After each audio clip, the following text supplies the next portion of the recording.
And now, live from England, bringing you news and analysis that you won't find on the corporate and government mainstream media. It's the Wide Shut Webcast.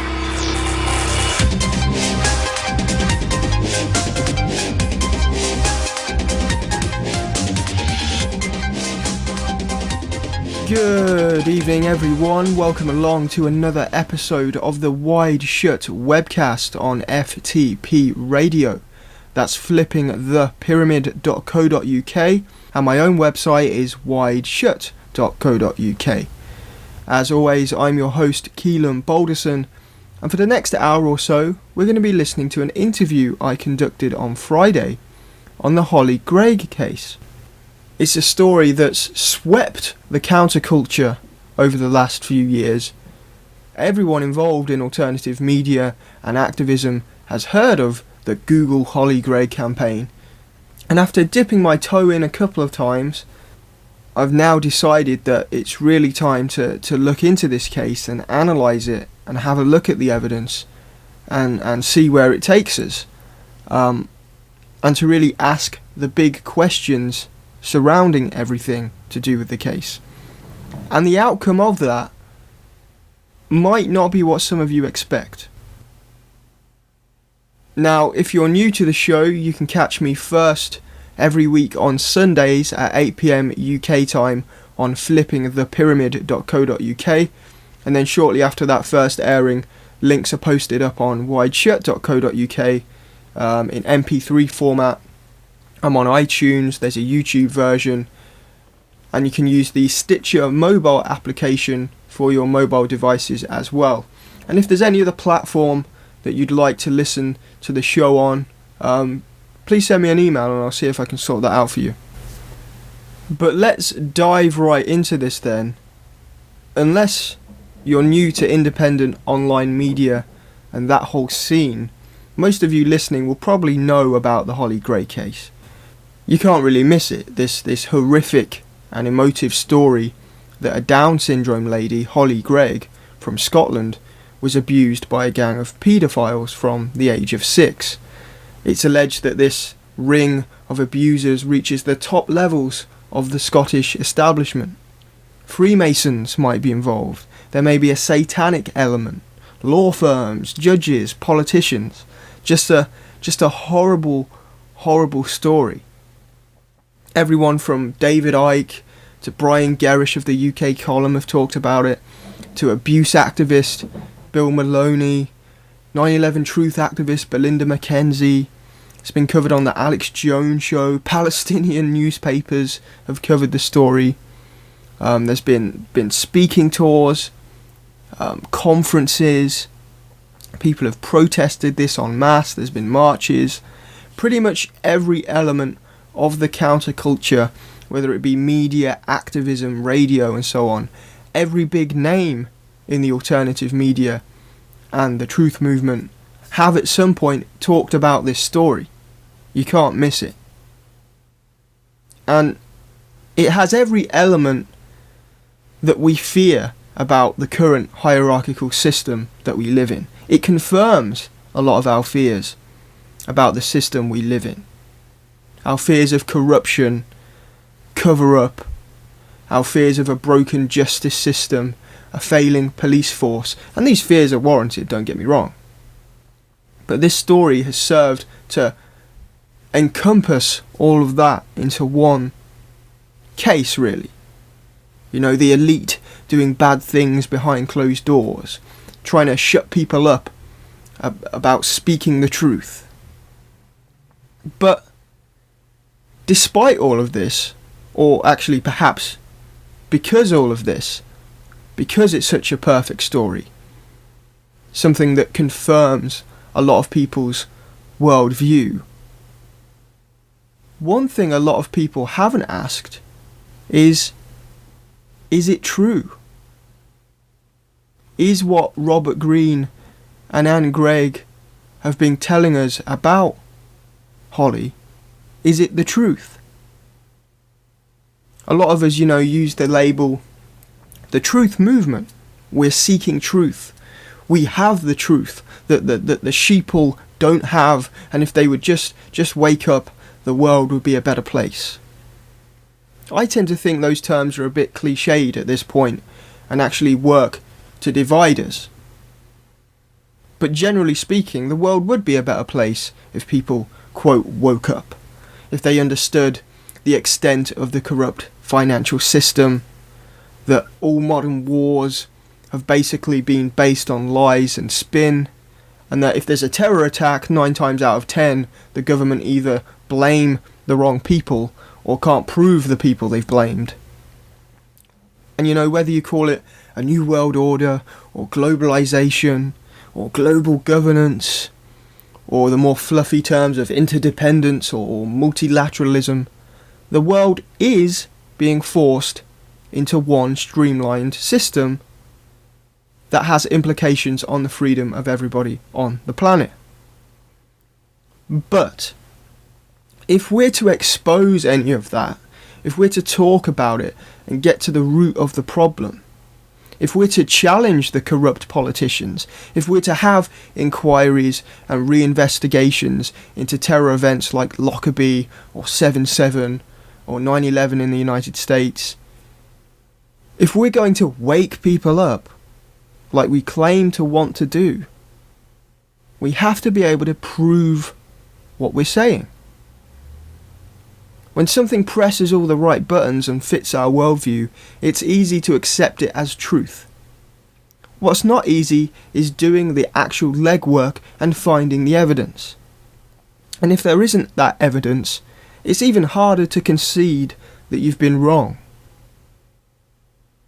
There's lots of things I can prove. I can prove that the official government account of 7/7, the London bombings, is contradictory and completely incorrect. I can prove that the wars in Afghanistan and Iraq and the NATO bombing of Libya had no evidential basis. I can prove that in 1955, a handful of businessmen and politicians at the Bilderberg Club were planning for a single currency and a central government for the whole of Europe. This is all on the record. What I can't prove is that a gang of paedophiles reaching the highest levels of the Scottish establishment abused Hollie Greig since she was 6. The evidence claimed and put forward, to me, simply does not support what Robert Greene and Anne say about the case. And being a rational and fair person who really is seeking the truth and cares about the message that this loosely associated movement puts out there through the alternative media and activism and so on, I'm absolutely open to hearing the other side of the story. People have already emailed me saying, don't talk to these people. Well, I'm open to hearing every side of the story. I've got an open mind. I'm not closed-minded. I thought we were supposed to be seeking truth. Why would we shut one side out? And coming up after this quick break, that's what we're going to do. We're going to be talking to the other side. We're going to be talking to the Hollie Greig Hoax group. And joining me in that discussion will be 2 of the alleged abusers promoted by Robert Greene and Anne Greig. And the key word there is alleged. These 2 ladies have never been charged. They've never been forensically linked to any kind of abuse. They've never been named by anybody else as abusers. They've never been linked to anybody else that has been charged with abuse. They've simply been accused by Anne Greig and Robert Greene. So I'm more than happy to hear their side of the story. And I think this is going to massively change perceptions and prove a real wake-up call for the truth-seeking movement. As I say, this was recorded on Friday, so I'm going to add in a few extra clips and pause the interview to reflect at various points so people can really get an idea of the evidence and facts and some of the wider branches to this whole case. But don't go anywhere, keep it locked here on the Wide Shut webcast with me, Keelan Balderson, because when we come back, we'll be hearing the other side of the Hollie Greig case. Flipping the pyramid. Flipping the pyramid. Flipping the pyramid. Flipping the pyramid. Flipping the pyramid.co.uk. Flip the pyramid. Turning that pyramid on its head. Flipping the pyramid. Flip the pyramid. Flipping the pyramid. Flip the pyramid. Flipping the pyramid.co.uk. Flipping the pyramid. Flipping the pyramid. Flipping the pyramid.co.uk. Flipping the pyramid. Flipping the whole paradigm of that hierarchical system on its head. We're now joined on the line by members of the Hollie Greig Hoax group. The website is theholliegreigcoverup.net.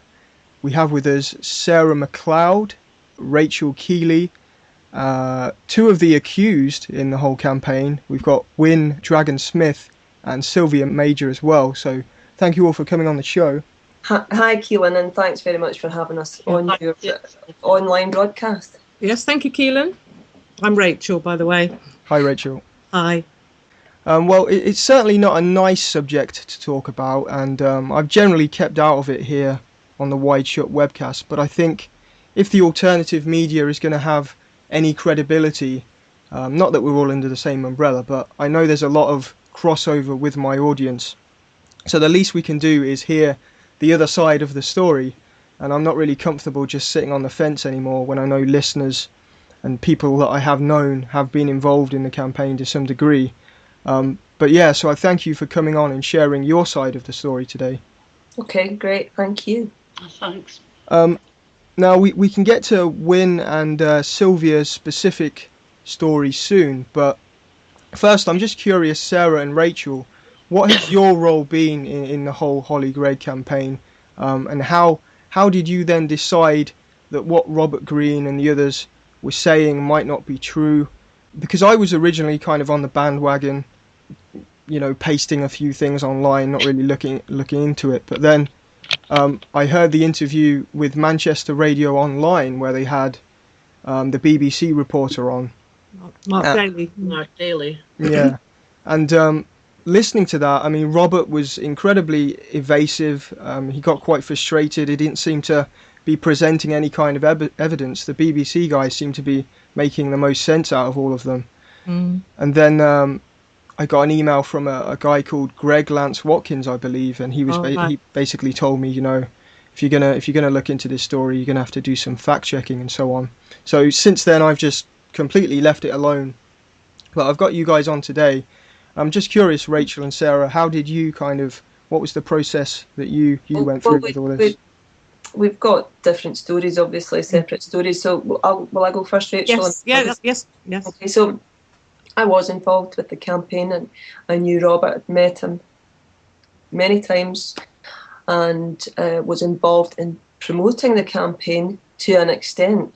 I wanted to, because this campaign was happening right on my doorstep, I live in east of Scotland, I wanted to know what was going on. I was hearing things like Scotland is run by satanic, Masonic cabal of paedophiles. I wanted to know what the actual facts of this case were. So I did befriend them, and I made some videos with Robert, etc. Now, it was a sort of more of a gradual dawning for me that things didn't match up. One of the things that I found incredibly difficult to was just the way that Robert was treated by Anne. Anne was very quite harsh on him, and that he wasn't doing a good enough job or whatever in her view. And so I never really agreed with that. I couldn't believe, if they were working on this campaign together, I couldn't believe this was the way that she was treating her. And that's maybe one of the first flags to me that all was not as it seemed. And then it went on, and there was various holes in the story, and it got worse. And I ended up, through Facebook mostly, you know, coming together with other people that felt the same, and really picking apart all the threads of this story and finding out the truth, which is, I mean, it's been a really interesting journey. It's fascinating. But I mean, so that's kind of half my story. But Rachel, what about yours? I think it was basically the same. I became aware of the campaign via David Icke one evening, and that was it. I jumped on the bandwagon. I listened to the videos that were being put out, the initial ones by Robert and Anne. And at the time I was, this needs to be sorted out. This is absolutely horrendous. So I joined and got stuck in with, as you say, the leafleting, emailing. And it wasn't very long. I think it was after I'd seen a couple of videos and it didn't quite match with other pieces of paperwork that sort of came my way. And I just started looking at this and I thought to myself, this isn't really adding up. So I did initially, it took about 3 or 4 weeks actually, after I'd initially joined the campaign, and I realised that there was massive discrepancies, which made me dig even deeper and deeper. And in doing that, totally convinced me this is not right. So I tried to help other people see these discrepancies, and I was attacked and abused. So I sort of went undercover, hid away for a long time, but I have been doing a lot of research. I think I've seen every video that's ever been made, which is great because it gave me the chance to actually sit down and evaluate what Robert was saying. Now, Robert, we found out very quickly, wasn't doing any investigating whatsoever. He was just making wild accusations and wild claims that everybody was believing. And at first I thought it was me. I thought, well, is it just me? But no, so that's how I came on it. And then, of course, I met up with a few other friends, and we met Wynne and Sylvia, and it just really escalated from there. And since then, we've been given lots of other documents which totally prove that this is all, false, a lie. Sorry, and I just want to make that point again, Rachel, that if anybody questioned it even slightly, they were vilified, they were called paedophiles, etc., and really, some really harsh stuff coming down. Frightening, actually. It started getting to the point where you were really frightened at these people that, nothing, they didn't ever read anything, they never wanted to hear the truth. No. You tried to point out things to them and say, but look, this doesn't add up, read it, and you were attacked. I think it's interesting, you brought up David Icke. I think it's interesting that somebody with such a high profile as his, and you have his website and all that he doesn't want to hear any of it. Like, even on the forums, it's all deleted. No, I started 6 separate threads on his forums about the Hollie Greig hoax, asking questions, etc. And they were popular threads. They were all deleted, and I've been banned for life from his forums. Right. So that says, and he will not talk about it. But I have seen that he has removed Hollie Greig stuff from his website now. Right. And I doubt he'll be talking about it at Wembley. But I still think he's got a few questions to answer about it. Yes, I do. Well, over to Wynne and Sylvia. Maybe we'll start with Wynne. It's my understanding you were a long-time friend of Anne Greig, Hollie's mother, and I guess you was friends with Hollie as well. Why don't you briefly give us some background on that friendship? Oh, we were really, really close friends for maybe 5-7 years. We went to Toronto together with Hollie and her brother Greg. My husband and I visited them regularly, 2-3 times a week we were together. And it was a superb friendship. We were really close. And then things started to go awry once, I think it was after Roy died. And Anne became absolutely, totally weird, and so far as she was claiming that her mother must have left money and where had it gone, and she was totally obsessed with this and working on the computer for hours and trying to get her solicitor struck off and writing to the Law Society. And it appeared that she'd been up really, really late, working on the stuff all night. And obviously it had an effect on her mental health. And then the whole thing blew up, and she was, running outside in her nightie and disappearing. And myself and other friends were driving round the town looking for her. And things just got from bad to worse. And then, I think it was near 2000, Dennis came round and told me that he'd been picked up by the police on his way back to Aberdeen and accused by Anne of abusing Hollie. And he was absolutely devastated. Now, that was back in 2000. The next thing I heard was 2010. I think it was Sylvia that told me that there was stuff on the internet. Right. And when I first viewed it, I thought it was quite hilarious. And until the penny dropped, and I thought, my God, this is on the World Wide Web. And I was absolutely mortified. So were you distanced from Anne at that point? Oh, at that stage, year 2000, she absolutely cut herself off from everyone, every friend. She just disappeared and nobody saw her. And, what can you do? You can't force a friendship if she's decided to cut it dead.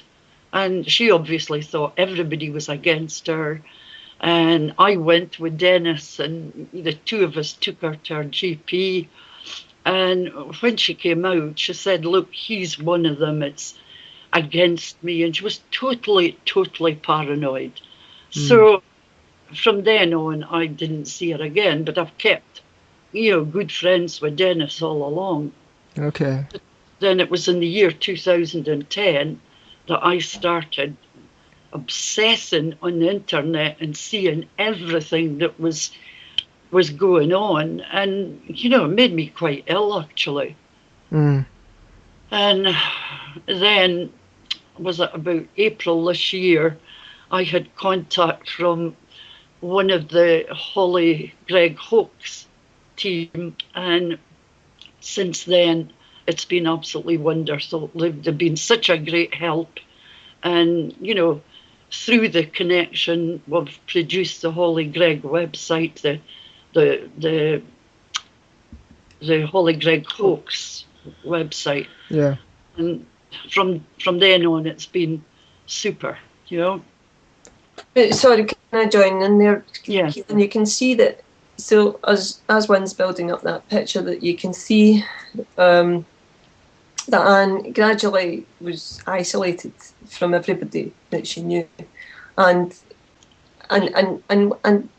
people has perhaps taken advantage of this a wee bit. Yeah. Here was a woman, vulnerable woman, with a quite amazing story to tell. And that story grew arms and legs. It was spun quite deliberately, I think, into a story that was put forward by the truth movement for their own benefit, quite frankly. Well, I think what we have here is Anne was actually suffering before. A lot of people say, oh, she was sectioned and chucked into hospital because the Scottish government wanted to silence her.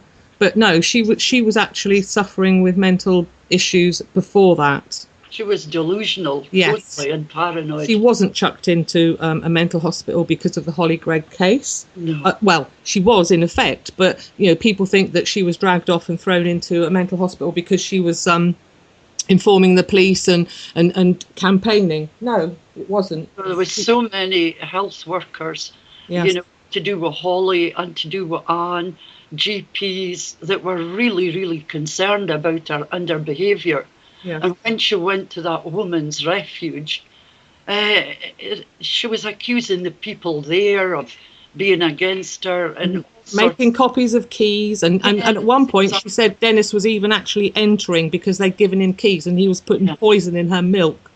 Totally psychotic behaviour. It was them that sectioned her, her neighbours. Yeah. The centre. And so it spread so that eventually Anne didn't have to be making these accusations. Belinda Mackenzie could turn around and make these accusations for Anne. Yeah. Like, those people, they don't believe this story. Well, they must be working for paedophiles. Yeah, absolutely. Before we get right into the meat of it, let's just go to Sylvia. What's your connection with this, and how did you know Anne? Well, I knew Anne 30 odd years ago when she first married my cousin. All right. I've known her a long time. But then when Hollie was born, she then cut herself off from all the family for about 18 years. So I only knew her latterly for about 2-3 years before she disappeared.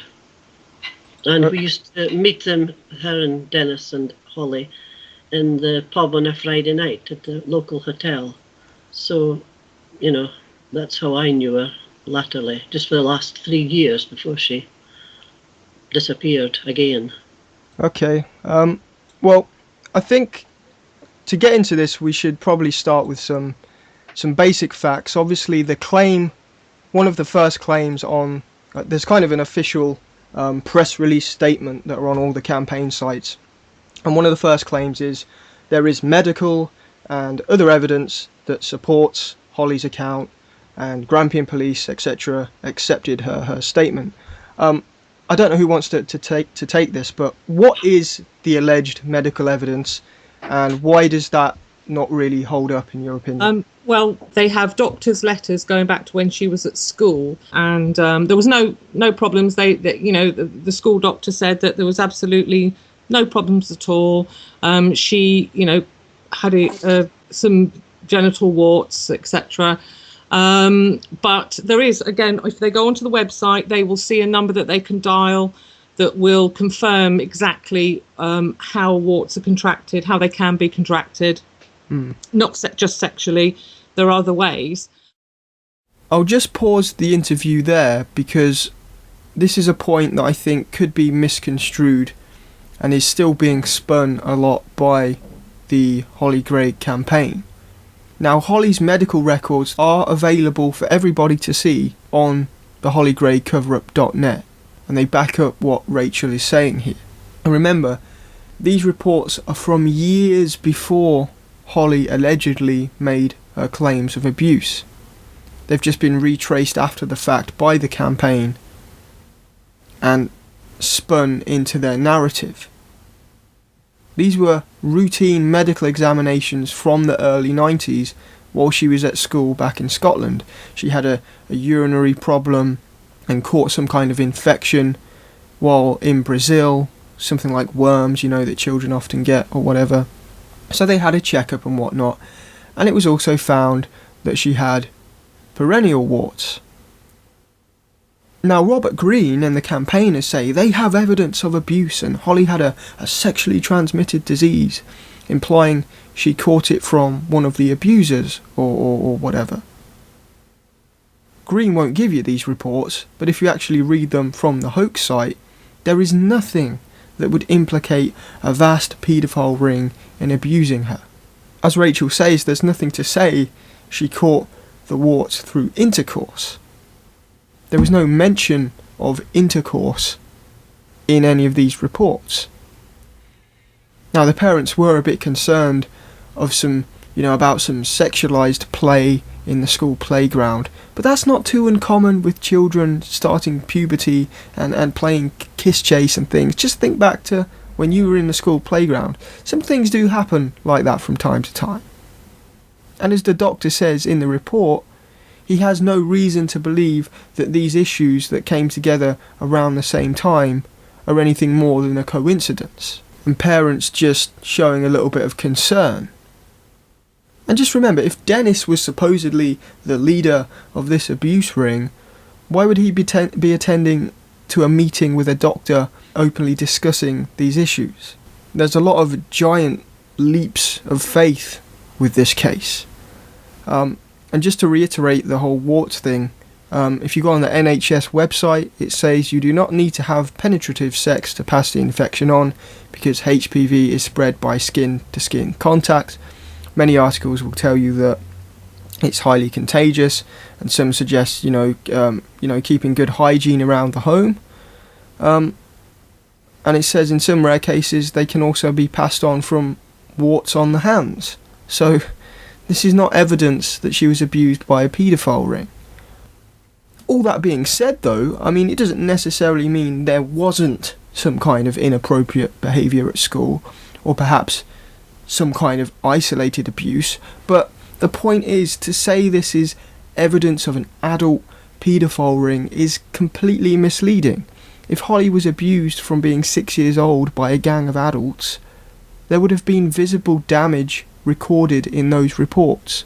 Constant abuse from being a young child would leave obvious signs to doctors. None of that was there. She was just a girl hitting puberty, had a couple of medical issues and had a checkup, and the parents were a little bit concerned of some sexualised play in the playground. That doesn't mean a vast ring of paedophiles reaching the highest levels of the Scottish establishment had been abusing her. There's no evidence for that. And in the slight possibility that there was some isolated abuse, well, they've gone and thrown the baby out with the bathwater by creating this vast mythology with no evidence. And then suddenly, about 10 years after this, when a vast abuse ring was supposed to have been taking place all this time, there's no concern from Anne, no doctor visits that indicate abuse, no personality problems with Hollie, no reported pain, no nothing. Until Hollie is an adult and Anne takes her to the doctor claiming she was abused and they discover she's no longer a virgin. Lots of Down syndrome adults are no longer virgins. So is that the only evidence? There's no damage, no eyewitnesses, no forensic evidence, no other clues. Just 10 years later, Anne asserts that Hollie was abused. It doesn't make a lot of sense. We are flipping the pyramid. Flipping the pyramid. So there was no concerns there, and then of course there was the report by the CICA, was it? CICCA. Yeah. And of course, you know, it was a case that Anne took Hollie to the doctor, the forensic doctor there, and said that she'd been abused. Right. Well, you know, if you were confronted with a woman that was saying her child had been abused, you then examine this person and they're not a virgin, and there's no other explanation.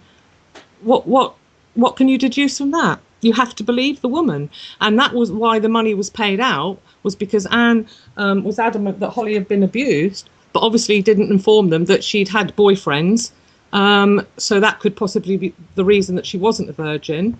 Right. All it said was the signs of sexual activity, that's all.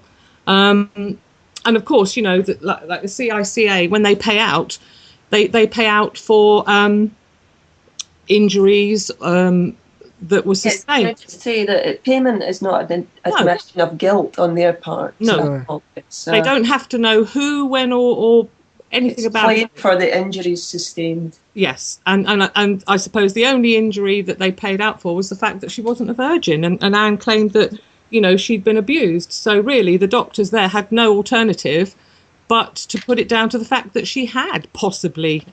And they did possibly. Doesn't this agency really gather any extra information? I mean, it sounds a bit like a bad agency to me, just giving money out. Well, yeah, I mean, you know, you can. We've seen instances on the internet. There's plenty of them. They are listed somewhere. I think they are, again, on the website, where people have been paid out and then claims are found to be false. Yeah, they'll pay out. You give them good enough reason and they'll pay out. It's quite strange. It is very strange, but you don't have to have any court case. You don't have to, you know, name anyone. You just go along and say this has happened. And yes, obviously they probably need some other documentation and bits and pieces, but, you know, basically they will pay out on, you know, a mother saying that her daughter had been abused, and she's not a virgin. So what else can they deduce from that? So that's how that got paid out. And so, and obviously, carry on. Sorry, to suggest she'd been abused from the age of, what was it? Six. Yeah. And they were living in Brazil. Yeah. You know, who were the... Again, I think any doctor, you know, with any credibility would be able to examine someone and see that if they've been abused from the age of 6 for 14 years by 22 people, there would be some sort of sign there, I think. Well, there's no doubt the mother would have seen signs, and they would have been quite horrendous, I would have thought. So basically, the money was paid out on the balance of probability. It was possible that Hollie had been abused. It was possible, you know. So that's that, really. But, you know, again, people don't want to believe that, Keelan. People don't want to look at the CIC website. You know, they don't want to know the truth. They don't want to phone them up like we have and Yes, it's the strangest thing. It's almost like people want a story to be true. Yeah, they do. Desperately want to believe it. It has to be true. And they won't read anything. They won't listen to anything. They've just got their little mantra. There's 3 or 4 points that they, you know, continue. Well, in fairness, Rachel, the people have listened to this, and I think there has been quite a turnaround. And I hope so. Anyway, and I think the majority of people, but you know, yourself can see, look at this for what it is. Really. Yeah. So if we go to obviously there's a lot of people that have been accused. Obviously, Wynne and Sylvia themselves. Who are some of the other people that were accused, and why are a lot of those claims just not feasible at all? I mean, it's my understanding that some of the people accused don't even exist. So maybe you want to go into some of that. Yes, that's true. Rachel, maybe you want to, or Wynne? Okay. Well, yeah. The number of people actually escalates as the years go on, and the documents that we've seen that was sent to us anonymously actually has the transcript of the police interviews, and Hollie just names everybody really that she knows. She also names some of Anne's family and friends, which aren't put on the public list for some reason. And people like the sheriff, who didn't live in the area. Yeah. His wife is not Susie. He does not have a sister or a sister-in-law. So, you know, when people say, oh, why didn't the police go around and take their computers? Why didn't the police investigate them? How on earth do you investigate them that are nothing to do with it? But she named her accountant. Yeah, solicitor. lawyers. After she thought people were doing her out of money, and as soon as that happened, the accountant went on the list and the solicitor as well. Right. And the Hollie's carer. And the procurator fiscal. Just my husband. Anybody that didn't believe it. Yeah. yes, my husband, everybody. That's right. Anybody that she had a gripe with. And there is a video out there. Again, it's the Tony Legend show, where you can clearly hear Anne coaching Hollie. And the thing that struck me was I was listening to that one day, and at the end she said, and Evelyn's house. And we all know that there's not an Evelyn in this. Who the hell she was. Who the hell she was, we don't know. And then, of course, you have the children that were meant to have been abused alongside Hollie. Right. They've actually made public statements saying, you know, some of them didn't meet her till they were in their teens. No, and my daughters don't remember her at all. That's right. Her once. So who are these children that were meant to have been held down by the women and raped by the men, as Robert Greig Shocking. says? I know, and her brother-in-law's children. Yeah. But they weren't born then. Yeah. So you can see how Mark Daly obviously walked away with this information. Yes. And it didn't take long for him to sit down and say, hold on a minute, these people, you know, this long list of people here, they're just all people that Anne had a gripe with, because her friends and family aren't on that list. Yeah, Mark Daly just was brilliant. Absolutely. He was the start of a big turnaround. Oh, absolutely. Yeah. He was the one that kick-started it off with challenging Robert, and Robert made a complete fool of himself. Here is a snippet from the Tony Legend show with BBC's Mark Daly explaining his involvement and having quite a comical exchange with Robert Greene as well. I think this will give some added perspective to the whole case.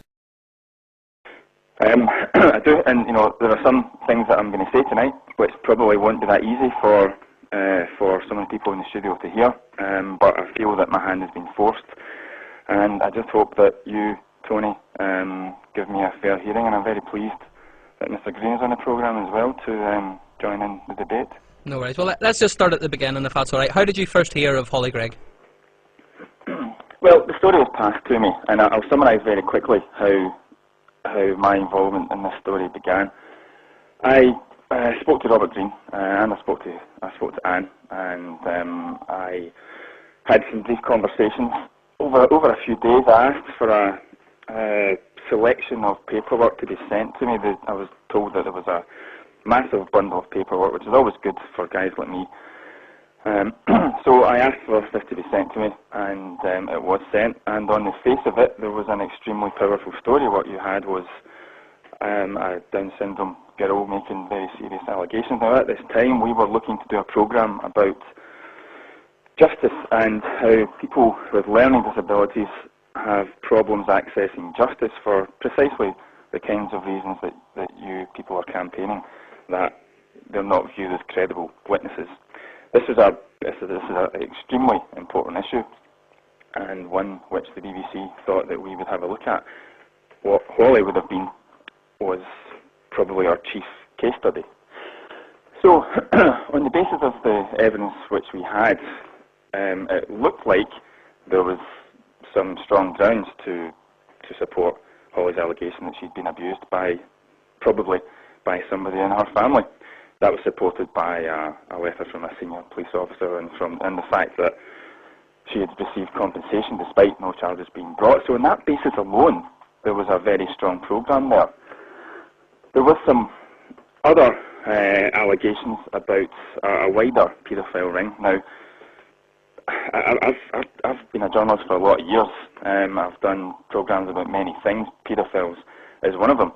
I did a programme called Britain's Most Wanted Paedophiles. I chased 5 on-the-run paedophiles around Europe for months until they were finally back in police custody. I know quite a lot about the subject, and I know that these things do happen, and I know they happen in Britain, and I know that sometimes they happen under our noses. So I was prepared to believe that these allegations could have some grounds, but on the basis of the initial allegations about the initial abuse carried out by somebody in her family, those allegations looked like they stood up. I had some opening conversations with a lawyer about whether or not I would have enough evidence to confront this person, and it looked like I probably did. And on that basis, I was given a provisional commission to make 2 programmes, a TV half-hour for Scotland and a radio half-hour for Scotland. And you must understand that journalists look into dozens and dozens of stories every year. Some make it, most don't. Some get commissioned and some get dropped midway through a commission because maybe the story isn't there, or it's not what they thought, or other things come up. That's just part of television. So what we then did, Robert, you've read the email out on this very programme, Tony. So I'm not debating, never have done, about the fact that there was a provisional commission to make a programme on this case. So what next happened is I and my team travelled down to see Anne and Hollie. Robert Green was also there, and we spent 4 or 5 hours talking to the family, who, as I said at the time, I liked very much and sympathised with very much. We took away all the paperwork that we'd asked for, but very, very quickly, in fact, almost as soon as we came out of the house, we knew that there were problems, but within a week or 2, we came to the conclusion that this was not a story that we could proceed with. We knew that the vast majority of these allegations were unprovable, and we were not in a position to pick and choose which allegations we wanted to believe, so we dropped the story. Now, Anne was informed, as was Robert. Now, just before you come back with questions, as I'm sure you've got a few, I took the precaution when I phoned up Anne to, when I was telling her about this, about my reasons for dropping the story.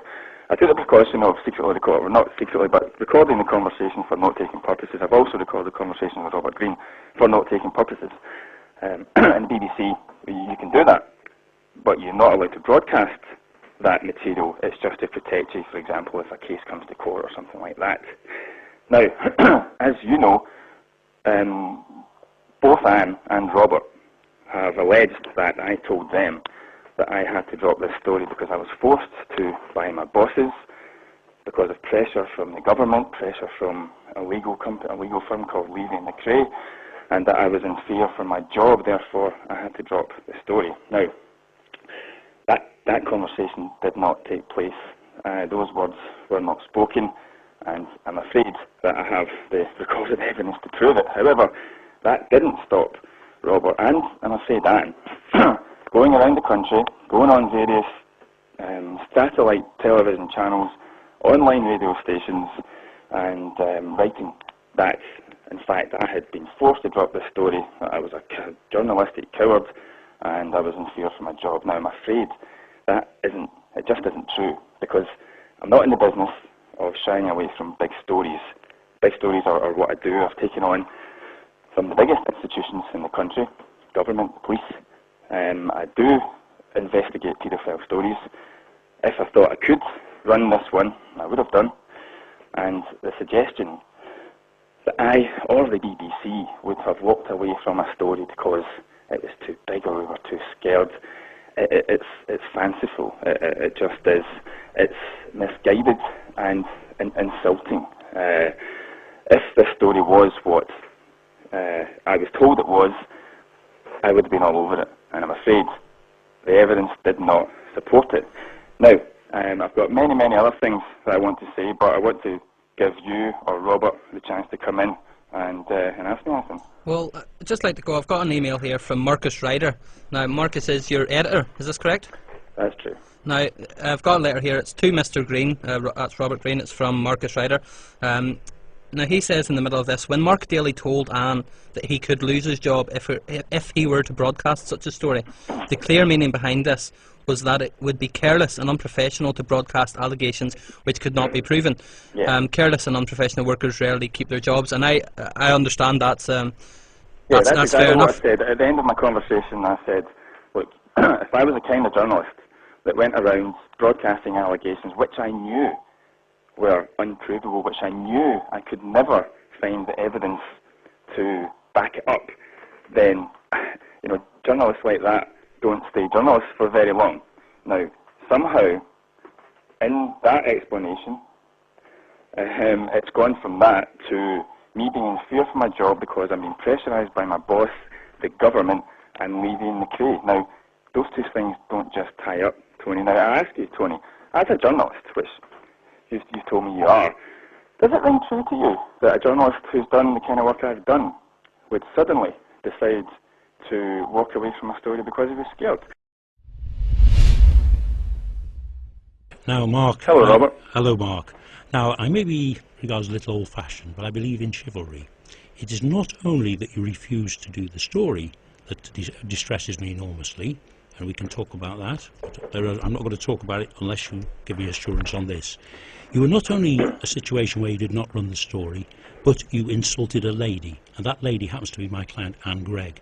You made serious aspersions in writing about her mental state. They were heartless, cruel, they were groundless, and moreover, you knew they were groundless. And unless I get an unconditional apology to you right now, Anne is here at the studio, I will not talk to you any more about this. Right, okay. Robert, to be honest, I'm surprised you've actually come on the programme tonight to speak to me, and I think it would be rather cowardly of you if you were to suddenly hang or suddenly walk out of the studio and not take any further part in the debate. Now, what I will say about what you've just said is that Anne passed me medical details about her. Now, if you think that I'm going to talk about somebody's personal medical details on air, I'm just not going to do it. What I will do is this: is from the notes, from the evidence, from the documents that I was given by Anne, it was very clear to me, in my opinion, that had I to rely on Anne in a court defending allegations I had made about somebody, a paedophile, a relative of Hollie's, a sheriff, that I would not be able to rely on her in court. That was the conclusion I reached. It was a truthful conclusion I reached. That was what I believed, and that was what I said to Anne in a private letter, Robert. And I have no wish to talk about and mental health on air, with hundreds or thousands of people listening. Robert, there are various things online. You've said things online, you've said things to radio stations, to anyone who would listen, really. You've named this paedophile ring. You have, at the bottom of everything that you've written, you've said, you know, all these names are known to me as a result of my extensive investigations, and I believe them to be true. So, you've investigated all of these allegations, Robert, is that right? Mark, I want an unconditional apology to Anne right now. I've Robert. just told you I'm not talking to you again until you behave like a gentleman. This is you and me, man to man. Have the guts to apologise for your disgusting remarks about Anne's mental state that had no bearing on the case anyway, and you knew to be false. Tony, can I just suggest to you that I don't think Robert is going to engage in anything to do with me tonight, because he knows that what I've got to say is going to be slightly problematic for him. So if you can just try and mediate this situation. Well, Robert, would you answer the question, please? Well, no. Is that an unconditional apology to Anne? Will you withdraw everything you said and admit that what you said was groundless? It was based on lies, and you knew it to be false. I want you to say that on air now. No, I'm sorry. You're not getting off the hook that easily. You lied. I'm sorry, I can't say that, Robert. Well, Robert, in that look, case, I've nothing more to say to you, Mark. That's okay, the then. end as far as Okay. I'm concerned. Tony, you are not a gentleman. Okay, you are a then. coward. Tony, why don't you insult come a back lady. in here and just try and take control of the situation, please? All right. Well, listen. We'll move on, Mark. What else would you like to say here, because I know that you want to see this as the. Tony, I've had months of this without ever being asked to give my side of the story. Even on this programme, Tony, not once was I asked to come on and put my side of the story. I wasn't asked for a right of reply. I had to ask to come on this programme. Okay? So, if you don't mind, I'd like to say my piece. Yep, that's what. Go ahead, you have the floor. Now, Graham, Robert, you say that you're an investigator. You say that all these allegations have been investigated and are known to you to be true. Now, let's start at the sheriff. Now, this sheriff, who's one of the ringleaders of this ring, the sheriff's sister is also involved, and the sheriff's brother-in-law. Am I right? Yep, continue that. Robert, am I right? He was busy writing. Sorry, we're caught up in this. You said something there, Mark, about the. Yes, you've just said another untruth, Mark. You just.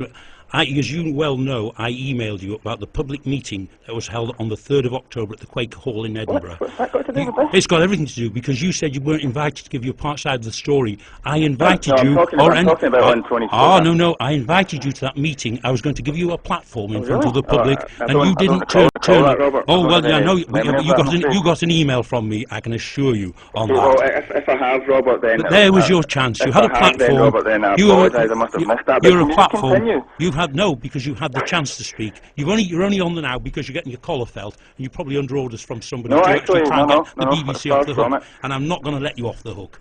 Tony, can you mediate this problem? Yes, I'm trying to. Yes, go ahead. Tony, now, as part of this paedophile ring, the ringleader is the sheriff. He's also involved with his sister and his sister's wife. Now, Robert, being an investigator, Truth Ninja, as he's been called, will of course have made sure that these relationships exist. The truth, Tony, is that this sheriff has no sister, therefore has no brother-in-law. Okay? So here are 3 of the main people in this paedophile ring, and 2 of them don't exist. Okay? Now, shall I move on? Yeah, just like Anne, would you like to say anything on that? Or? Oh, that's not true at all. Well, these things are very easily checkable through the register of birth, deaths and marriages, and I urge Robert to maybe have a look at that. Now, next. I think you must have got the wrong sheriff there. Sorry, say that again there, Anne. I think you must have got the wrong sheriff. No, I don't have a wrong sheriff, Anne, I'm afraid. I don't. Now, if I can just continue. Yeah, continue. It's been said, well, firstly, the allegations were made at first in 2000, and many of the allegations were said to have, some of the abuse was said to have taken place in the sheriff's house in Aberdeen. This sheriff... That's not true. Well, I've seen some of the allegations, and it is true. Oh, that's not true. That's not what we told you. He didn't live in Aberdeen until 2000. He didn't live in Aberdeen until 2000. Never said. He only moved there in 2000. These are the kind of things. We never said his house These at are- all. it We has never been mentioned said, his Anne, house it has at been all. said. These are the kind of things that investigators investigate to see whether or not they can proceed with a story. Now, can I move That on? was never said at all. It was his house. Okay, well, I think you have said that. That allegation has been made, Anne. Hollie's here. Do you want to speak to Hollie and ask her? No, I don't. Anne. No, I think that'd no, be I didn't think you inappropriate. would. We never said it was the sheriff's house. We Can I had go no on, evidence please? at that time, so I'm afraid Robert. this is another lot of nonsense you're coming out with. Robert. You know the 7 other children that you've named? Sorry? You know the 7 other children that you've named? Yes?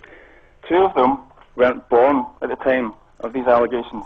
I think you're absolutely wrong there, Mark. Have you spoken to any of these people? I'm not making any comment Have you about spoken to any of the people that you've said are part of this paedophile ring? Have you spoken to any of the other victims that you've named? Because, These Robert, I can children tell that you are that they speaking about are apoplectic all about this. adults now. Sorry? These children that you are speaking about are all No, adults. they're not. 2 of them are 10 years old, and they're Right? not born at They the are time of the all allegation. adults. Okay, shall I move on? Yeah, continue if you want, yeah. Now, it's been said that your son was, he faced a charge for lewd and libidinous behaviour. I think it was some sort of flashing offence. But the sheriff in question helped him to get off with it. Okay, I don't think that's in dispute at all. No, that's not what I said at all. And that his business card was found. That's correct. Now, the business card No, related it to wasn't the a lawyer. business card it was for a lawyer, not a sheriff. Okay, but as the allegation, as I was told, was the lawyer is the same as the sheriff, and that was the sheriff who helped him get off. But in fact, he didn't get off. He was convicted of that offence.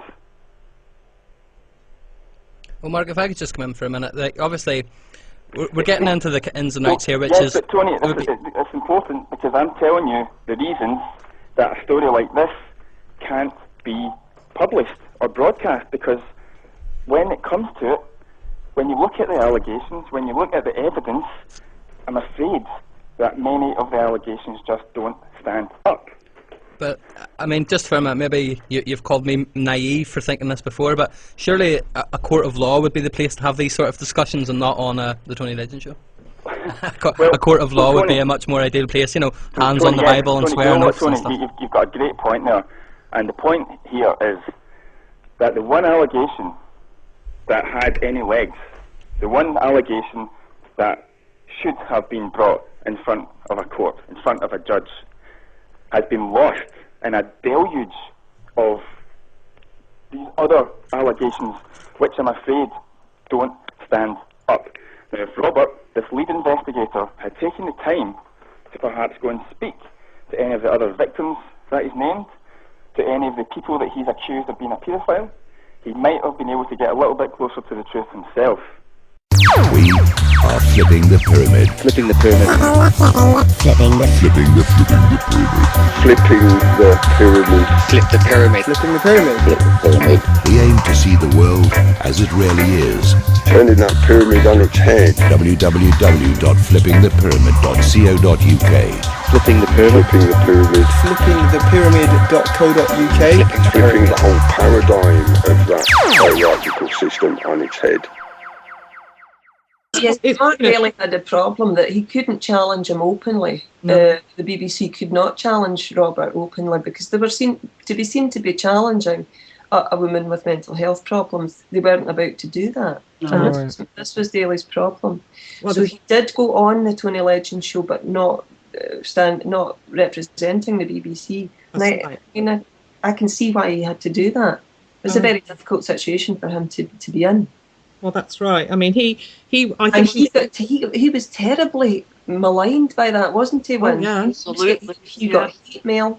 He got the most vicious hate mail. And I think the bottom line with this is, you know, Robert accuses Mark Daly of lying, but Mark Daly is in possession of those conversations, and Robert refuses to give permission to Mark Daly so that he can actually release them to show who is lying.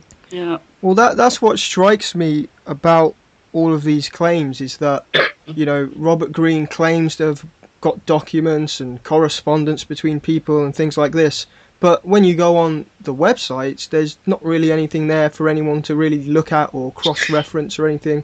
On your website, there's documents and things that you can look at, but the people making the claims, there isn't really anything to go on. That's right. Nothing. And if you ask them to this day, Belinda, Garish, Robert Greene, they'll say, well, we've got stuff, but we can't show you it. Yeah. We just have to wait for a public inquiry. Yeah, which isn't going to happen. I mean, can you imagine making, well, now adults, Win and Sylvia's children stand in court and be made to say they were abused? I mean, they're just going to be laughed at and will be laughed out of court because, how can you make people stand in a courtroom and say they've been abused when they haven't? And that is the core of the allegations, that these children were abused with Hollie. So how far? Yes. Sorry. How far did the official kind of police investigation go? Because obviously the claim has always been that there hasn't been a proper investigation. But what did take place? What statements were taken? Well, I'll tell you one thing to start with. The statements, the key points are on the website. This is the Hollie Greig Hoax website. And another website that I'm going to give you the links for. So the links hopefully will be copied with the YouTube video for people to read them in detail themselves. Yeah. I mean, again, Rachel, if you want to paraphrase any of it, just carry on. The police investigations. Yes. How much? Well, I think probably one of the ones that's come up recently has been, why didn't the police go in and take all the Dennis's computer? Well, Anne had that computer. The question has to be, why didn't Anne take that computer to the police for checking? And I think also when the police started realising all these names that were being reeled off, when they did check them. I know we know they checked them. We know they checked those names. And when they realised that these names, some of them didn't exist, people that were nothing to do with it, I mean, what can they do? They did investigate, actually. They did go and question people. We know that.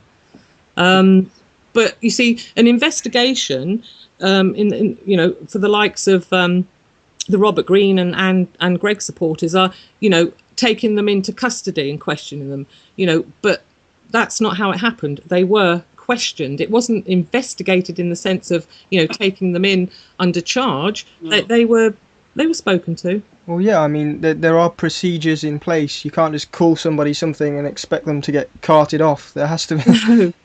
No. Else people would be doing it willy-nilly, wouldn't they? Yeah, that's right. But they soon realised, after speaking to a few people that had been accused, or a few of the victims, that it was, how can you investigate this? This is ridiculous. And then Hollie would come out with more names. So Anne would phone up the police and say, oh, she's come out with more names now.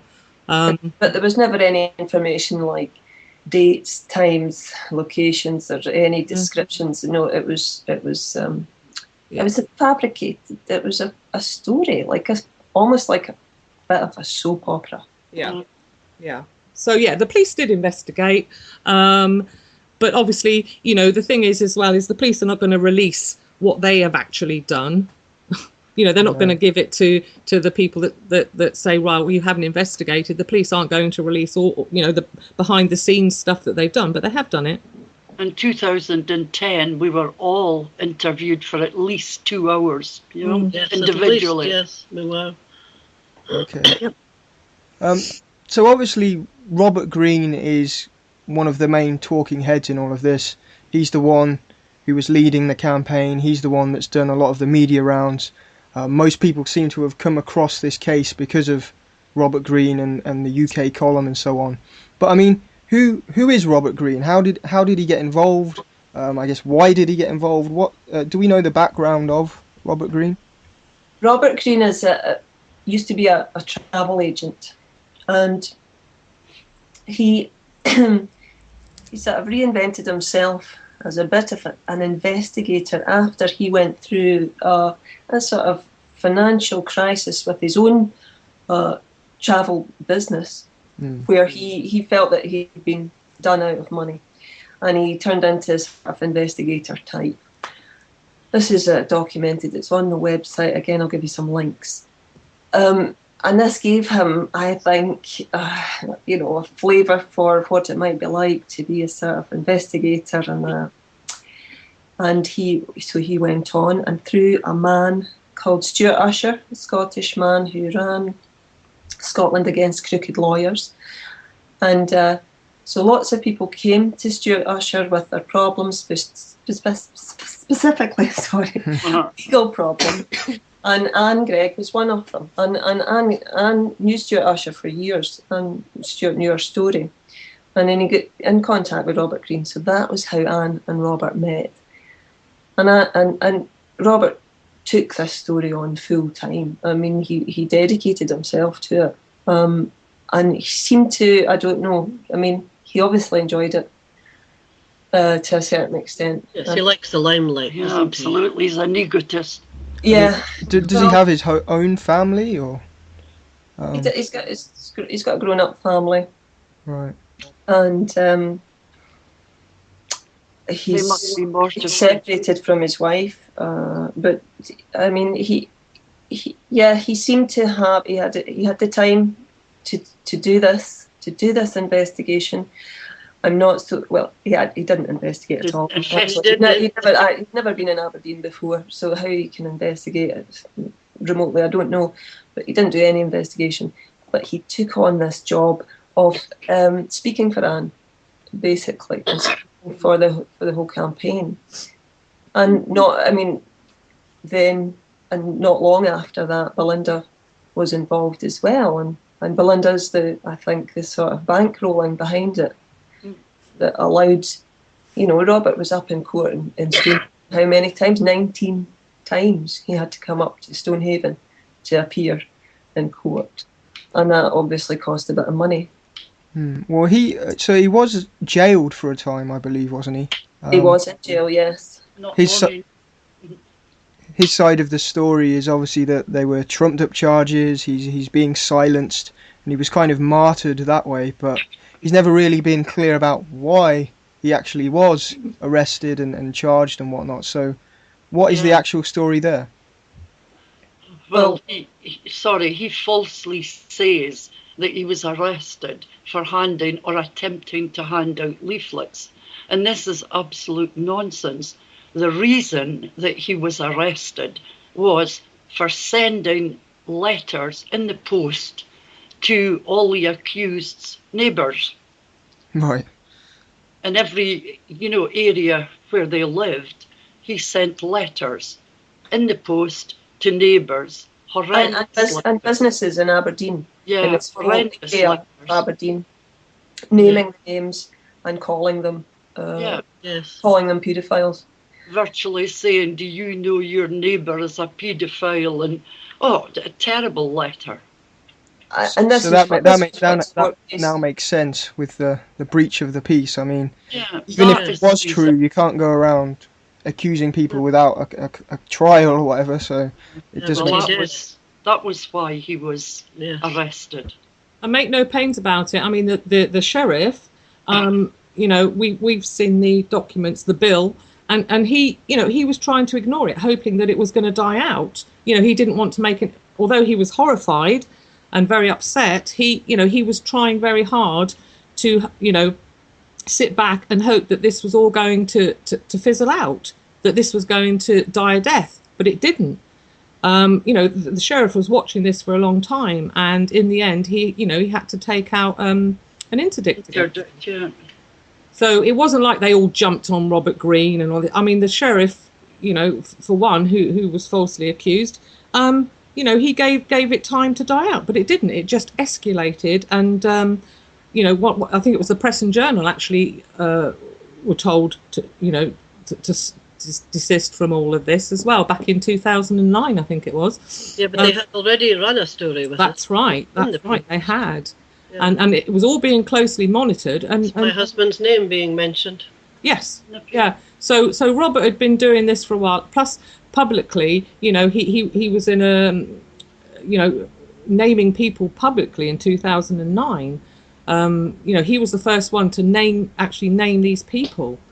That's why he got arrested. He was going around naming people, sending letters out. It wasn't because he was going to hand out leaflets. And he named us in different talks and meetings he had. On the radio and on the television, Yeah, yeah, that's right. And then, of course, when he was in prison, then the kind of campaign movement got a bit of a publicity stunt with people. I think Belinda Mackenzie storming the car park and shouting over the wall and singing and yeah. Yes, all it's that a bit kind of thing. embarrassing, really, that when Roger Hayes, Bill Maloney, Gerrish and Lou Collins all appeared on their show, trying to motivate everybody to get up to Aberdeen. At one point, Gerrish said that he had coaches ready to leave from Plymouth. There was going to be coach loads of people coming north to Aberdeen to hand out these. The same leaflet that I mean, they actually announced we are going to hand out the same leaflet that Robert Greene was handing out when he got arrested. And it wasn't until it was pointed out to them, you know, that interdict says Robert Greene or anyone acting on his behalf. And then all of a sudden it was retracted and, oh, well, we'll send out different leaflets then. Yeah, did you point that out to them, Rachel? Yeah. Good. Read this. You see, this is it. None of them had read anything. And I spoke to Roger Hayes just the other day, and he was saying, yes, that was the case. They were going to hand out these leaflets naming people. And we're then, like, hold on a minute. Have you not read the interdict? You know, it's Robert Greene or anyone on his behalf. And what happened anyway, there wasn't such a big turnout to Aberdeen as you might see from the videos. There wasn't the coach loads that they were hoping for. Nope. But there was was very little people at Stonehaven as well. There was only half a dozen or so. That's right. And they were from Aberdeen. Because Sylvia and I were at the court every day. Every day, and there was only 2 or 3 in the morning sometime, and but 6 by lunchtime. And I don't know whether you want to go into that footage, but there is some very reminiscent of a witch hunt, really, footage on YouTube of you, Sylvia, I believe. Oh yes. Everyone shouting at you, saying shame on you. They've crudely edited it so it zooms in as you're making a face and things like that.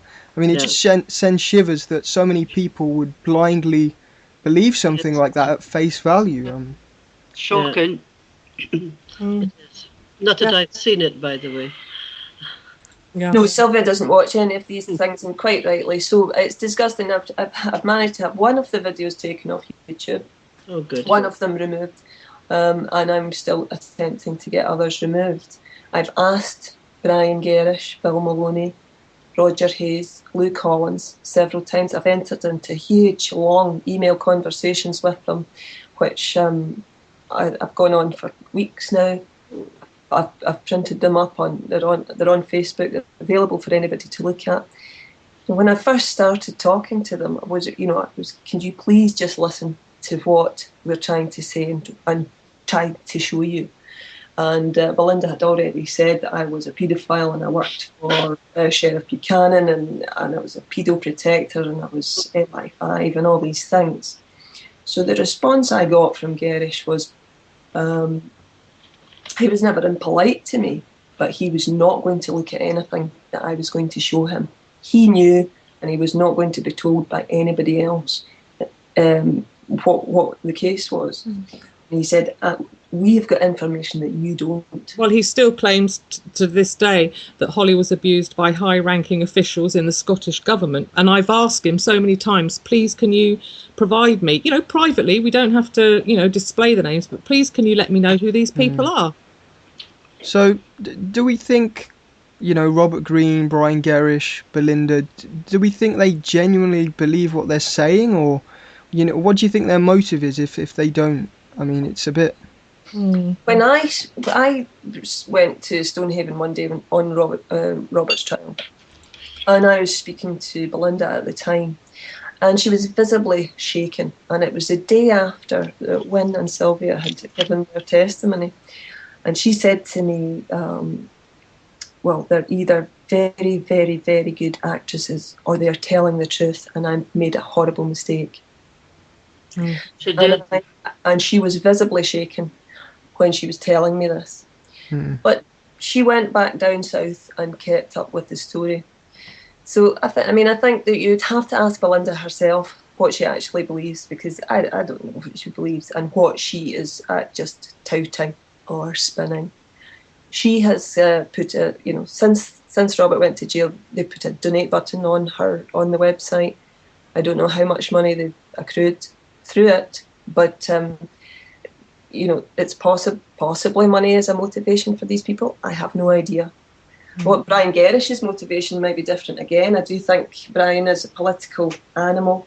He wants to be. He wants power, but I don't think he's a truther. I don't think he's interested in protecting women and vulnerable children. I don't think that at all. He's got no experience of that, and he doesn't come from that background.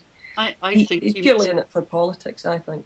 I think he must be really naive to just blindly believe all this. Yeah. Totally naive. Well, I'm sure they don't believe it now, but they don't want to be seen to be backing down. I mean, after Belinda had been in court for the 2 weeks, or almost 2 weeks, of all these people giving evidence, she couldn't possibly believe that it was true. No. It was just ridiculous, the amount of evidence against. Well, this is what I've been saying, sorry, to Roger Hayes. Roger believes that, he's fence sitting at the moment, but he's going to try and act as a go-between. He believes it's just entrenched thinking on Gerrish's part. But I mean, really, it's been months and months. I don't think it's good enough, to be honest. No, they class themselves as the truth movement, but they don't want to listen to anything. I know. I've said to Brian, Ike is every bit to blame as well. He has the biggest listenership. Yeah, I believe him a lot. Yes, he took it internationally. Yeah, Alec Jones and everybody. It was just horrendous. And of course, Ike likes to kind of harp on about satanic abuse and things like this, but I mean, he himself never really gives any evidence. Something you pointed me to, I think a video by somebody called Pyrite, is it? Mm-hmm. And in there he mentions some kind of connection between Robert Greene and the Tavistock Institute or something like that, and that he was told to harp up about the satanic side of the story and things. I mean, what's all that about? Well, it's quite interesting, and I do think that the Hollie Greig case was seen to be a successful campaign.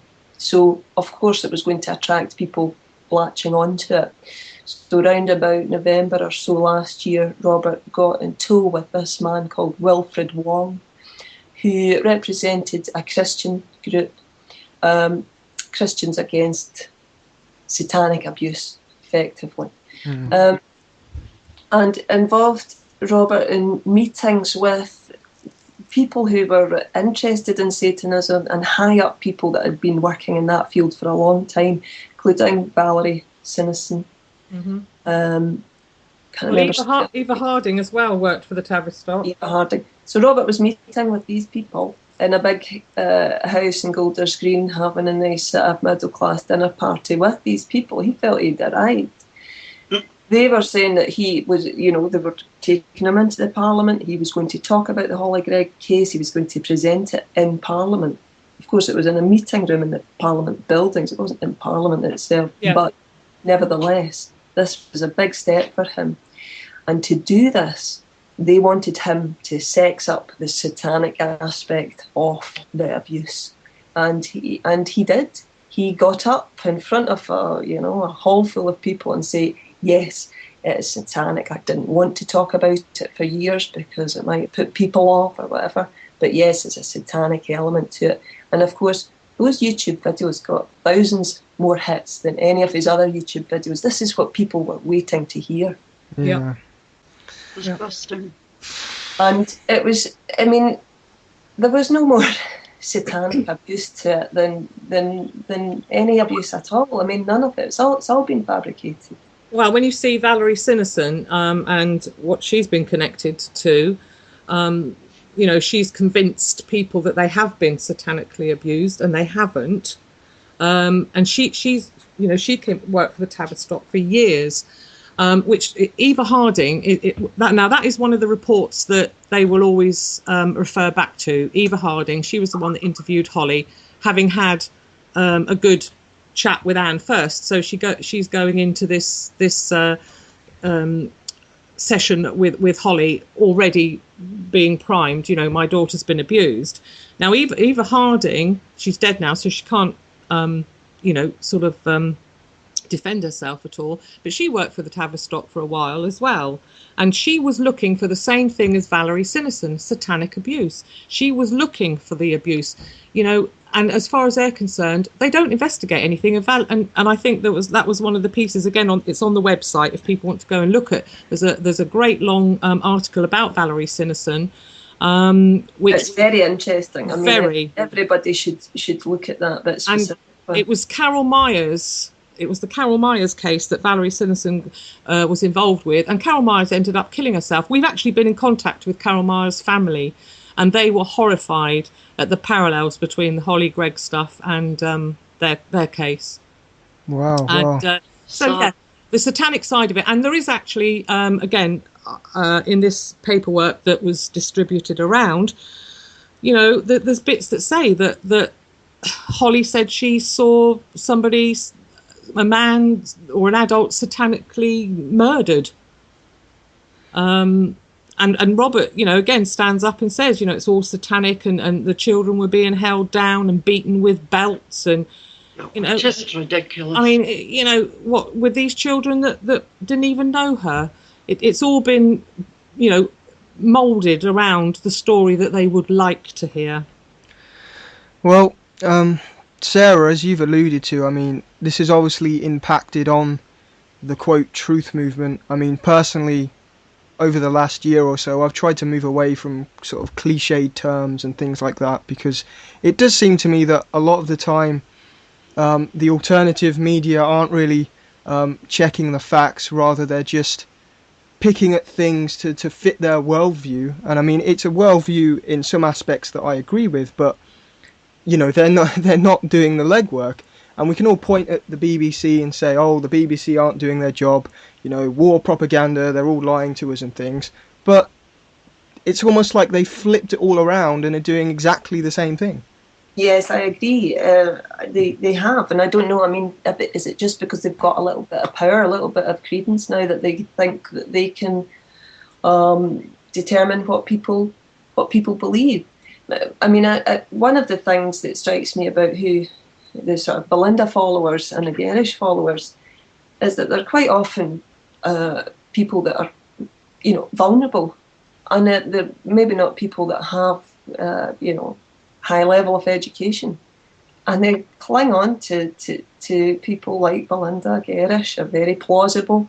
They look like nice people. Garish has set himself up with what looks like a news programme that he reads the news from 3 or 4 times a week. But I mean, if you actually listen to it, it's very negative.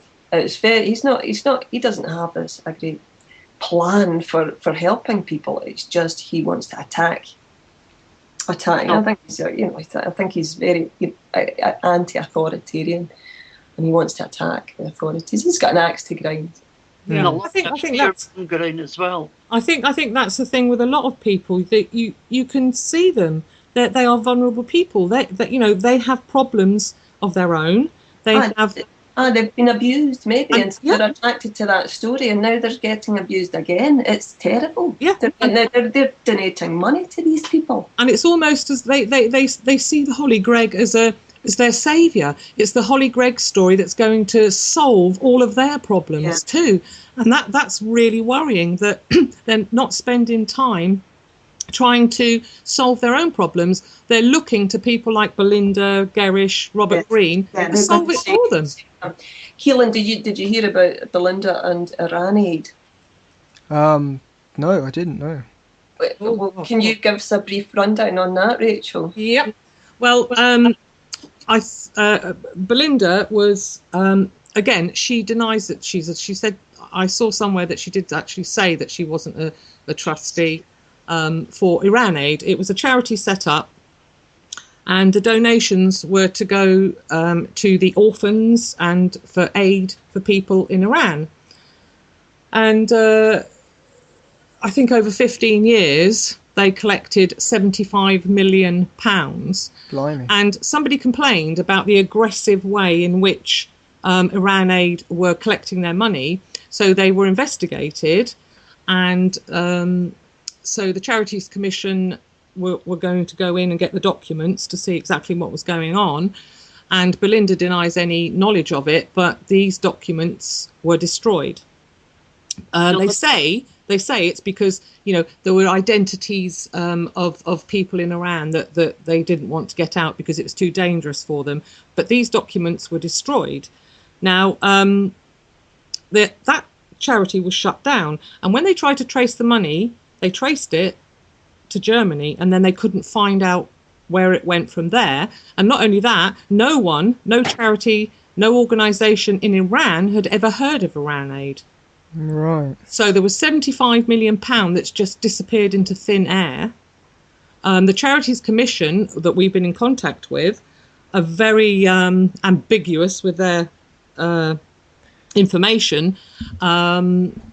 She wasn't prosecuted or Iran Aid wasn't even prosecuted that we can find for destroying legal documents. And she's headed this campaign, Iran Aid, and other charities as well. Other charities. She's given money to many other things, and and now it looks like she's connected with other charities, which is an ongoing investigation at the moment. Yes, I mean, you really got to. I mean, people can do their own research, Keelan. They don't need to believe us. No. But they need to look very closely at these groups and who they're donating money to. Well, Belinda's always struck me as quite a strange figure in the wider truth movement. I know, I believe she was a landlady of David Shayler and Annie Machon, and they were former MI5 agents that came out, and Shayler himself... You can never be a former MI5 yeah. And Shayler himself went potty, didn't he? So yes, she's got other MI5 connections as well, doesn't she, Rachel? Yeah, but the thing is I mean, how, you know, we've sort of tried to analyse this, and, you know, we just sort of think, well, how better to infiltrate these movements than have people like David and Annie move in. They can hear everything, they can see everything, they know who's heading which campaign, which countries doing. I mean, you know, they know so much, and I don't think you can ever be ex-MI5. I don't think that's possible. So yeah, Belinda has very strange connections with all over the world. We found her all over the world. Yes, and she didn't hesitate to turn around and call me MI5 or other people. Yeah. You know, so what's actually going through this woman's mind?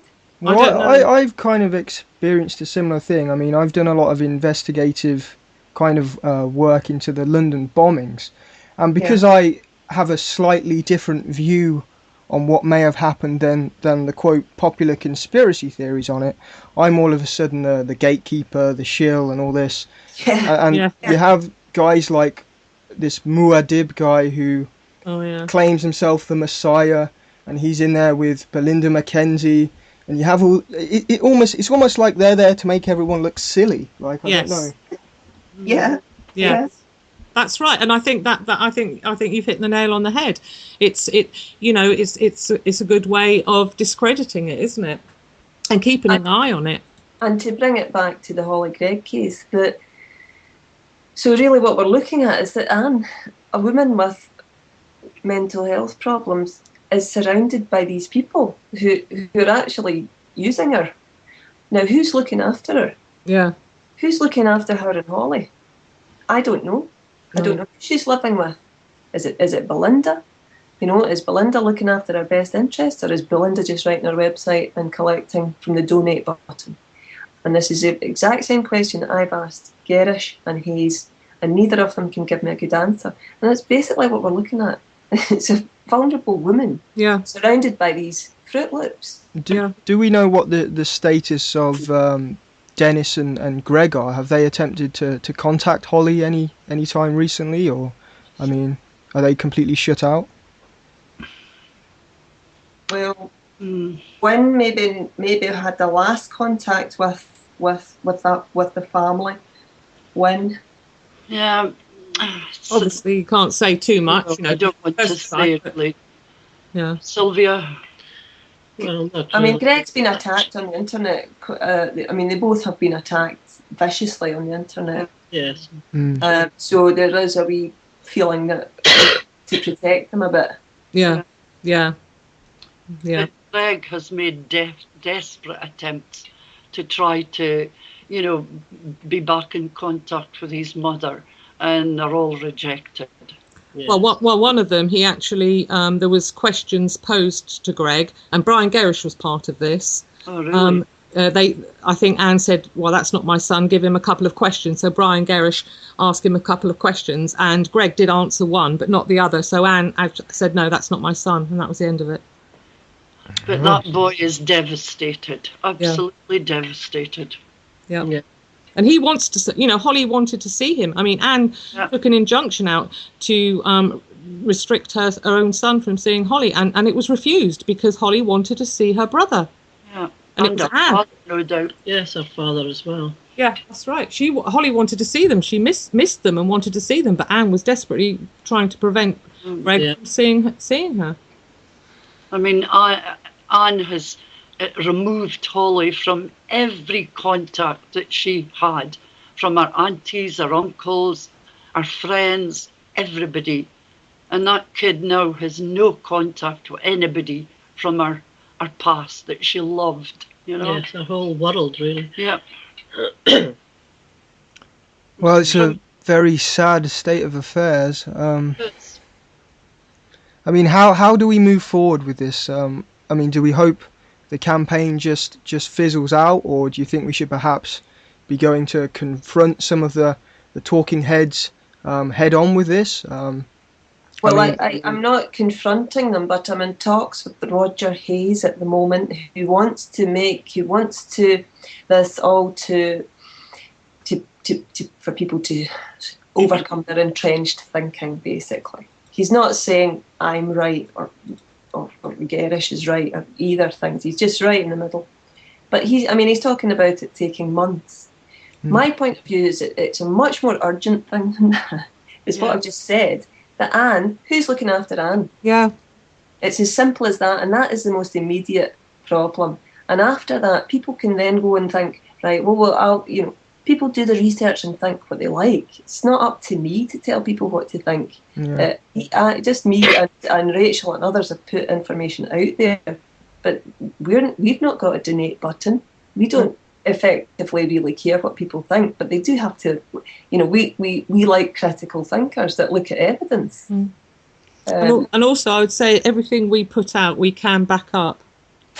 That's the difference. We have provided people with documents, with information, and it's up to them what they believe. That's absolutely fine. We're not saying you've got to believe what we believe, but please read them and think about them critically, as you say, Sarah. Sit and actually think about what you're reading. So the next stage is, I really don't know, apart from there is a degree of urgency. I don't think it can just be left. And I think what Gerrish is hoping for is it will just peter out. Nobody's going to confront him on it again. I don't think he's a stupid man. And who's going to be there for Anne? Who's going to be there for her and Hollie when they just all of a sudden walk away one day going, That's the number one concern. Yeah. And it should be everybody's concern. Hollie is, yes. Shropshire Social Services, obviously. Yeah, well, someone's got to be there for her, because when these people have finally finished mopping the floor with Anne and walk away, she's going to need support, and she's going to need friends around her. And she's ostracized all of her friends. She hasn't got any, and she's going to need a support system immediately to help her get over this. Yes, she's got a certain amount of fame and notoriety through the internet as well, so she had to be protected a wee bit. It's not that she could just go out and go about her business. No, people know her face. And you see, as vehement are the people at the moment, following Robert and Gerrish and that, if all of a sudden, it all falls through and people actually see that it has been a hoax and a load of lies, they could attack Anne, and that can't be the case, because she needs to be protected. Yep. So did we. That's right. The same with you, Win. That's what I've said to you. We're here to help you. Yes, and we'd love to help Anne and protect Anne and help her sort herself out too. I mean, how are you, Win and Sylvia? I mean, are you constantly getting hate mail and things like that, or are you fairly kind of out the way? No, I just had one letter, but No, I'm quite fine with the whole thing now. It doesn't bother me one iota. But that is because of the help from Sarah, Rachel, and everybody in the hoax group, and what they've done to turn it around. Yes, but it was horrible at the time. Absolutely. When you went out to your house and thinking that everybody in the street were thinking that you were a paedophile. It was terrible. Because it was written down and posted to them. And my sons were absolutely furious that they would have been supposedly abused. They were furious. Yeah, my girls too. Well, there's, just for the sake of making sure we cover all the points here, there's a few things that I know listeners might point out or whatever. They'll say, oh, what about this? What about that? So we have Roy and his death. Why don't you just quickly kind of explain that and why it wasn't murder? If I could just make one point about that, and then somebody else can talk. But up until Robert Greig came on the scene, Anne was perfectly accepting that it was suicide. Her brother had committed suicide, and there was no talk of it being murder up until after Robert Greig was on the scene. But perhaps there's other details that you might want to hear, maybe from Rachel or one of the others, about the autopsy or whatever. Well, yeah, I mean, all I can add is I have actually seen the autopsy now. The best person to speak to that is Lil. She's not here at the moment, but the best person to speak about that is Lil. But I have seen the autopsy, and Robert and Anne claim that Roy was beaten up, thrown into a burning car, and was murdered, and that the person that came, that tried to get him out of the car was suspect as a murderer.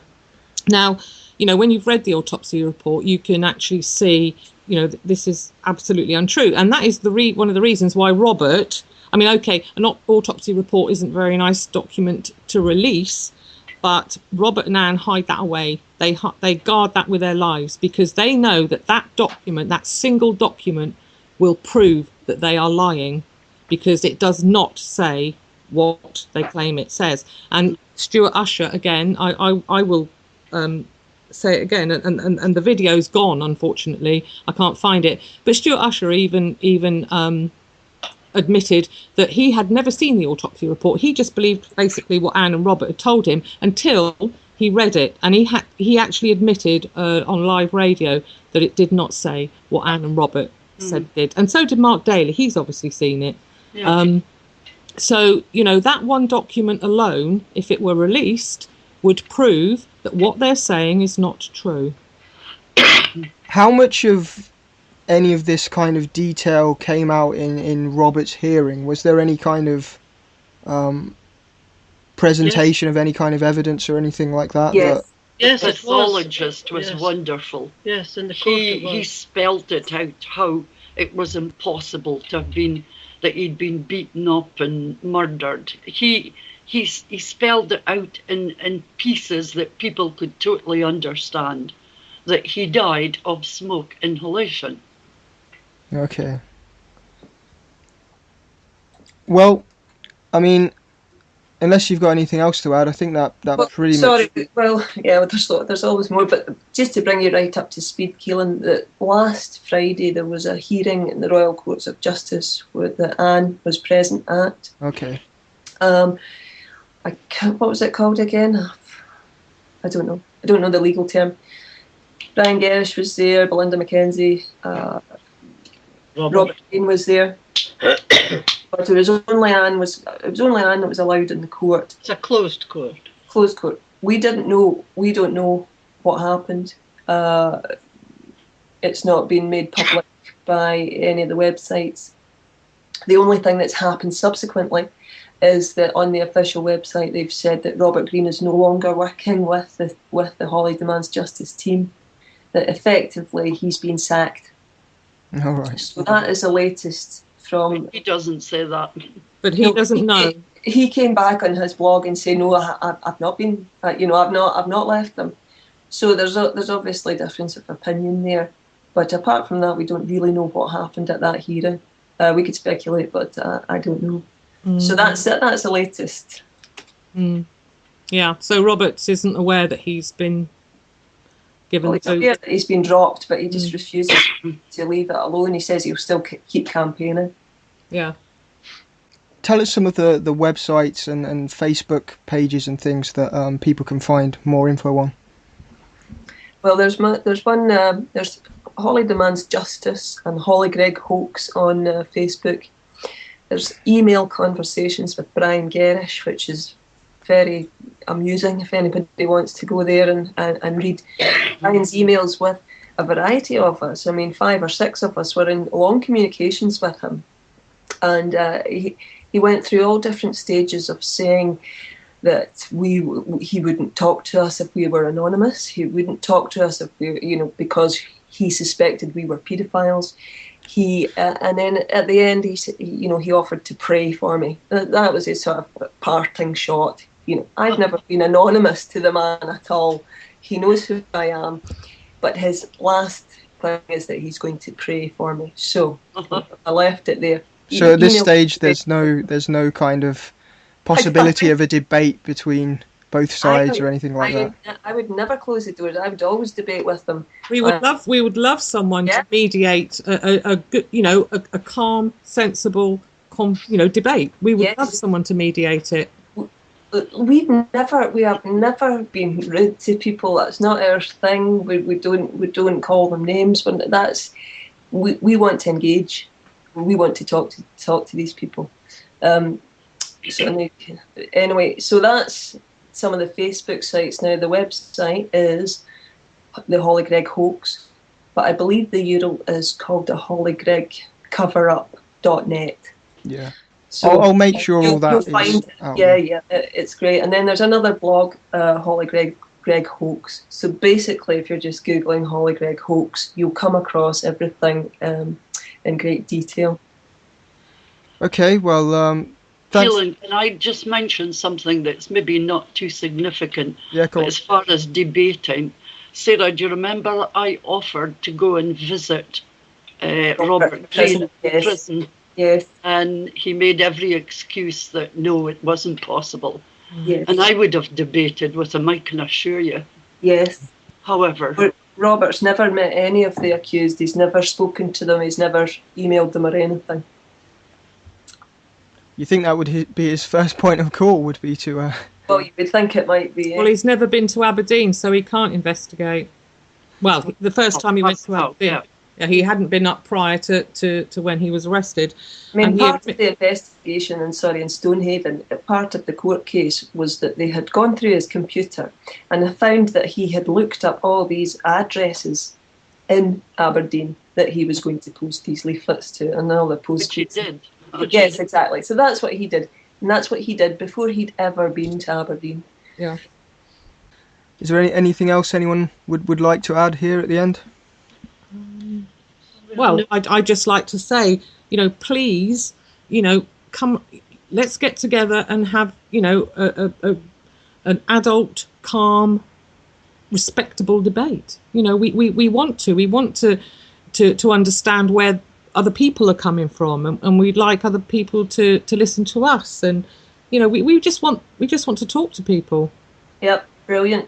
Yep, I would second that. No, yeah, every time. And name calling, give us the respect. Don't call us pedo protectors. Oh, we've been through the mill. We've had so much hate on the internet. It's unbelievable. Yeah. But we've also had a lot of people saying well done and thanks for doing that, and that's really good. And then we've had people like yourself, Keelan, who give us a platform, which is brilliant. Thank you very much for that. Yes, thank you. Oh, and also when we the last show we did, we said, look, we don't mind answering questions, and we got 40 questions which were answered, which is what we said we do. Yes, we will answer questions, and we got 40 questions which we answered, and we said, well, perhaps now you could oblige by just answering some of ours, and no way. Nothing. Nothing from them. Never. No way. There's another character who's very instrumental in this, and that's Ian McFerrin. I don't know if you know him, Keelan, but he was a mover, shaker for the Hollie Greig Hollie Demands Justice team. And immediately there was any questions asked, so you just block us all, Yeah. no contact, no, you know, it just a complete wall. So I don't know how you deal with these people. Mm. But I mean, he's sending out letters after letters after letters, but nobody's allowed to ask him questions. What would you do? Hopefully going forward, I mean, after this show, maybe some other people will have you on their shows, and maybe, you know, this will gradually get out there. I mean, I have a little impact. I'm not as big as the UK column or all that kind of stuff, but I think we're heading in the right direction here. Everything helps. Thanks, Keelan. Yeah, definitely. It's been brilliant. Yes, thank you very much. Yes, thank you. No worries. I'll hopefully speak to you again sometime in the future. We are flipping the pyramid. Flipping the pyramid. Well, there you have it. That was the Hollie Greig Hoax group, along with 2 of the alleged abusers. And I think it's fairly apparent after going through all that, and I hope you check their website and look at some of the documents and so on. But I think it's fairly obvious that the majority, probably all, of the claims made by the likes of Robert Greene are false. Or at least, if anything was true at the beginning in an isolated form, they've completely ruined any chance of justice by making wild accusations and clouding it all in these accusations and speculations. And they've been compounded and exploited by David Icke and Brian Gerrish and Belinda McKenzie for various agendas of their own. I can't say they're consciously COINTELPRO or consciously snake oil salesmen, but regardless of whether they are or not, the effect is the same. Why is it that this growing counterculture, whether it's 9/11 truth or exposing the political system or whatever, why does it always seem to initially stumble onto the right things, only for its leaders to become messiahs or egotistical douchebags or you know, the cliched conspiracy theorist? It always seems to destroy itself from the inside and make themselves, you know, it makes itself look ridiculous, so the wider public never go there. We need to get back to basics, basic facts, a basic understanding of what's going on and what can realistically be done about it. We don't need to fly off the rails talking about satanic cabals and things we can't prove. Let's stay grounded. There's a lot we can prove and a lot we can go on, but it's often, the credibility of it is often pulled away because of these figures that seem to insert themselves in the movement. And this whole Hollie Greig story is not that different from the satanic panic of the 90s that was all over US chat shows. You know, you had Geraldo Rivera supposedly doing a big investigation on primetime TV, and he went to Ozzy Osbourne to grill Ozzy Osbourne about satanic lyrics, and you had Oprah Winfrey with the Temple of Set on there to dispute allegations of ritual sacrifice. Yeah, there's a few cases of crazy people committing crime while portraying a superficial Hollywood idea of Satanism, but that kind of Satanism is really just a projection of Christianity. The substance is never there. And in the 90s there were all these supposed experts who could help deprogram people who were satanically abused or Illuminati programmed, and they would help them out of it and go on speaking tours and go on the Christian channels and talk about it all. You know, people like Fritz Springmeier. You had the whole Kathy O'Brien transformation of America, saying she was a mind-controlled slave. And I don't know if every one of these cases is complete bollocks. I know the CIA have been involved in certain things like that. But when you hear that Robert Greene was kind of invited into some of these circles and told to sex up the satanic side of things, it's like, are we just going around the same cycle? Have we not moved on? You know, this is just a medieval witch hunt in modern form. And just on that kind of topic of the satanic ritual abuse and psychotherapists kind of coming out and speaking about it in the 90s and whatnot. There is an idea that has been put out there, and one that I think makes quite a lot of sense, is that perhaps these so-called experts and deprogrammers and therapists that are helping supposed survivors of ritual satanic abuse and so on, perhaps it's them using their knowledge of psychology to implant those very ideas into their patients. When did people suddenly start trusting wacky psychologists that talk about Satanism? Perhaps they're the ones perpetrating it. And if you go to the Hollie Greig coverup.net and read the article about Valerie Sinerson and those people surrounding this Robert Greene meeting, they have ties to MPs and they have ties to Lords, and specifically they have ties to the Tavistock Institute. The Tavistock Institute of Human Relations is a British charity concerned with group behaviour and organisational behaviour. Well, what was more organised and more groupthink than the Hollie Greig case? Has this all just been some crude Tavistock experiment to test how movements are made and how people can be fooled and controlled? I don't know that for a fact, but knowing how this whole case is a pack of lies and has all these links, it's something worth exploring. But we've gone about 2 hours tonight, folks, so I'm going to leave it there. Obviously, be sure to check out all the other great shows here on FTP Radio, and also be sure to check out my website, wideshut.co.uk. But that about wraps it up.